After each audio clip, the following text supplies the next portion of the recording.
Welcome to Exercise Sports Science 324, Finance and Economics of Sport, Module 2, Introduction to Financial Management. This module serves as a complement to Chapter 5, Introduction to Financial Management. Module Learning Objective 2.3.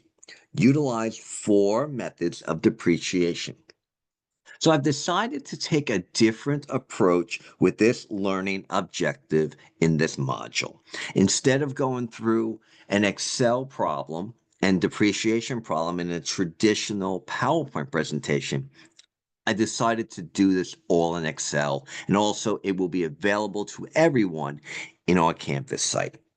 So let's define depreciation. It's an allocation of an item's loss of value over a period of time. It is important in determining a business's tax obligation. Items such as machinery, buildings, computers, and desks purchased for a business's operation, they all have a useful life. Once their useful life is completed, they typically must be replaced. So if this is to occur, businesses can then deduct the loss of value of business assets from their taxable income. So let's look at 4 methods of depreciation. Straight line, sum of years digits, double declining balance, and units of production. So we're going to start first with straight line. So with straight line, you're going to subtract the item's estimated salvage value from its total cost and divide this figure by its useful life to determine its yearly depreciation allowance. So I've set everything up in a clean and neat manner for us in Excel, so you get to see the visual. I thought this is a better way of demonstrating it than you just reading the textbook chapter. So let's look at it from this perspective. We have a computer, and we know our computer has a cost of $1,000, and its useful life is 5 years with a salvage value of 0. Okay, so this is all the important information that we need along with determining straight line depreciation. So the first thing we're going to do is just solve for it. So asset cost minus our residual or salvage value divided by the useful life. And that gives us 200. So we go down here, start to set up our chart. Year 1, our opening book value is 1,000, which we get directly from our asset cost. And then we'll calculate our depreciation expense. As previously mentioned, 1,000, which is our asset cost, minus 0, which is our residual or salvage value, divided by 5, which is our useful life in years. And we get $200. So this accumulated depreciation column, that is going to be our running calculation, all right, just to keep us honest and to keep us in check as to where we are with our accumulated depreciation on the asset of our computer. Then we're going to calculate our closing book value, which is simply our opening book value of 1,000, subtracting our depreciation expense. And that gives us $800, our closing book value. That $800 now goes to year 2 and becomes our opening book value for year 2. But notice our depreciation expense doesn't change because it's the straight line method. It's simple and easy to calculate, but it does not necessarily mean that it's going to be accurate in assessing the loss of value for an item that it goes through in its useful life. So it's safe, it's conservative, it's easy to calculate, but it might not do the best of jobs when trying to get the real loss of value. So we know that 200 is always going to be our depreciation expense in straight line in this problem. And we're doing the same thing. So we're just adding to find our accumulated depreciation. So we add the 200 in depreciation expense to our accumulated depreciation, brings us to 400. And then just subtracting our opening book value now of 800 by our depreciation expense to get our closing book value of 600. Now 600 becomes the opening book value for year 3, and the same thing over again. But notice, at the end of year 5, Our accumulated depreciation of 1,000 ties to our asset cost, and our closing book value of 0 ties to our residual or salvage value. So that's a quick check and balance that you can do in this problem. And that is our straight line depreciation in a nutshell. Now, let's take a look at sum of years digits. Under this method of depreciation, an item can depreciate quickly, and in others, the item retains a greater portion of its value until the completion of its useful life. So with that being said, sum of the years digits attempts to take the non-linear loss of value into account. In other words, you want to estimate the useful life of the item, and then on top of that, you want to front load your depreciation. So that's what we mean by that. So, if we look at it from the perspective, let's just start to look at the math, okay? So here's our formula. Cost minus the residual or salvage value multiplied by the number of years left in asset life divided by the sum of the years in asset life. So in this problem here, our useful life is 5 years, our residual or salvage value is 0, and our asset cost is 1,000. So very important that we know those three things. Okay, but here's the 5. All right, so for useful life. So now that we know that our computer is going to be depreciated over 5 years, we know that how we're going to calculate our denominator. And our denominator here is going to be 5 plus 4 plus 3 plus 2 plus 1, which is the sum of the years in the asset's life. So let's take that philosophy and put it into play. So we know our opening book value. It's going to be 1,000 because we get that from our asset cost. Okay. So now we have to calculate our depreciation rate. So if you look at how we set up our depreciation rate here, look at our numerator. It's 5. So the year number counted in reverse serves as the numerator. But look at our denominator. It's just simply sum of the years. Our useful life is 5 years, and we're just making a sum of it. 5 plus 4 plus 3 plus 2 plus 1. Now we want to calculate our depreciation expense. So we take our asset cost of 1,000 minus our residual or salvage value of 0, and then multiply it by our depreciation rate. And we get $333.33, which is going to be our accumulated depreciation in year 1. And then when we look for our closing book value, it's going to be 1,000 minus $333.33, and we get $666.67. And that will be our opening book value for year 2. But now, look at what our depreciation rate's going to be. Look at our numerator.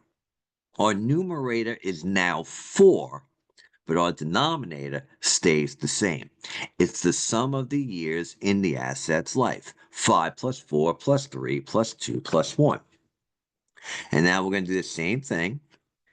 Asset cost minus residual salvage value, now multiplied by the depreciation rate of 26.67%. That gives us $266.67. We add it to our accumulated depreciation, which gives us 600. And we subtract the depreciation expense from our opening book value, and now we get $400. And $400 will be your opening book value in year 3. But once again, look at your depreciation rate. Look at that numerator. Now it's 3, but the sum of the years stays the same in the denominator based on the asset's useful life. And it's the same thought process that we did before. Fast forward to year 5. Look at your accumulated depreciation. Ties directly with your asset cost, and look at your closing book value. It ties directly with your residual or salvage value. So, key thing to know with sum of the years digits, you're front loading the depreciation. Look at your rates. It's the most in year 1, and then it just works its way down. So that's how we kind of look at it. That's why we kind of look at it from the perspective of front loading the depreciation. Whereas in the straight line, it was the same year over year over year. Conservative, easy to calculate, but might not always be the best way to get your depreciation on the asset. Next, we're going to shift gears into double declining balance depreciation. So it's the most aggressive in allocating loss of useful life to the early years of an asset's use. You're going to estimate the total years of useful life and calculate the straight line depreciation percentage. Then you're going to double the estimated depreciation percentages. And finally, multiply the percentage by the remaining amount of money to be depreciated. Now, there are a few curveballs here with the double declining balance method of depreciation, so we're going to have to be careful. So here we are again. Our asset descriptions, we got a piece of machinery. Okay? We know our asset cost is 100,000. We know our residual or salvage value is 8,000. Our useful life is 5 years, and we know what our depreciable cost is going to be, 92,000. And we get that from taking our asset cost of 100,000 minusing our residual or salvage value of 8,000 to get 92,000. That's going to be a very important number for us as we put together our double declining balance. So we open with our opening book value of 100,000 and look at how we calculate our depreciation expense. We take 2 and we multiply it by 1 divided by our useful life. And our useful life is 5 years here. So essentially, we're just doubling what our straight line method would be. The whole point of double declining balance, doubling your straight line depreciation model. And then our accumulated depreciation in year 1 is going to be the same. And then our closing book value is just going to be 100,000 minus our accumulated depreciation of 40,000 gives us 60,000. So that 60,000 becomes our opening book value in year 2. But now look at our depreciation expense. So now it's 2 times 1 over 5, which is we're just doubling our straight line depreciation and multiplying it now by our opening book value of 60,000, and we get 24,000. We add that to our accumulated depreciation, and then we subtract out our closing book value from our depreciation expense, or it also could be the opening book value because they both are the same thing in this example to get 36,000. So we take 36,000, bring it to our opening book value for year 3. But now let's look at our depreciation expense. So once again, we're doubling our straight line approach, 1 divided by 5, and then multiplying it by our opening book value of 36,000. And we get 14,400. And our accumulated depreciation, we're just keeping a running tab. And our closing book value, once again, is going to be either our closing book value of 36,000, or you view as the opening book value, minus your depreciation expense of 14,400, and you get 21,600. We look at year 4, same thing. We're just bringing our closing book value from year 3 to our opening book value of year 4, 21,600. Our depreciation expense, same thing, doubling our straight line and now multiplying it by our opening book value, and we get 8,640. Add that to our accumulated depreciation, and then we subtract it out from either our closing book value or our opening book value in year 4 from our depreciation expense, and we get 12,960. And that 12,960 becomes our opening book value in year 5. And then our depreciation expense, same thing, 2 times 1 divided by 5, multiplied then by our opening book value in year 5. And then we add it to accumulate our depreciation. And then we subtract out our closing book value from year 4 or our opening book value from year 5 by our depreciation expense. And we get 7,776. Now, that's a red flag right away.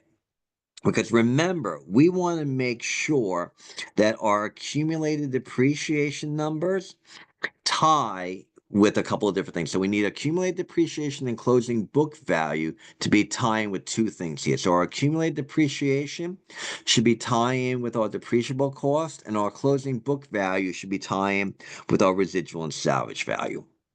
Since they aren't in this case, we're going to have to make a manual adjustment. And the manual adjustments is simply going to be starting with our closing book value in year 4. And then we're going to carry that to the beginning of year 5. So what happened here, we took out too much depreciation. So we have to recapture some that we had already taken out to balance it out. So essentially what we're going to do, we're going to take our opening book value from year 5 of 12,960, and then we're going to subtract it from our residual or salvage value of 8,000. Once we get that, that's going to be 4,960. That 4,960 is going to become our depreciation expense in year 5. And once we do that, everything else checks and falls right into place. And as you can see, our closing book value of 8,000 ties with our residual value, and then our accumulated depreciation ties with our depreciable cost. So in a double declining balance method, you're going to have to make some adjustments with the final year.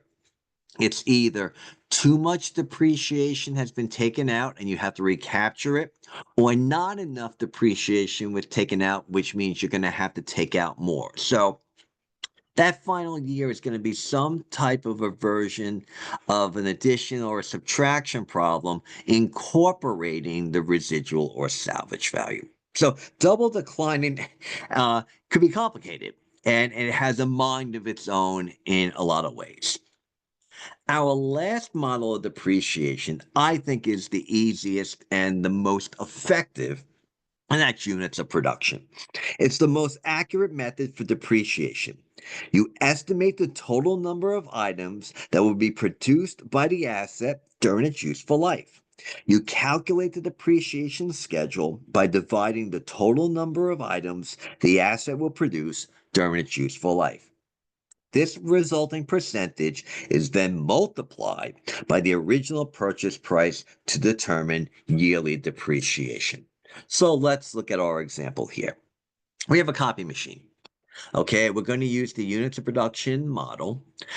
We know our asset cost is 2,000. We know our residual or salvage value is 0. And we know our useful units is 10,000. Now, if we deal with a problem like units of production, I have to tell you how the number of units are produced on a yearly basis, okay?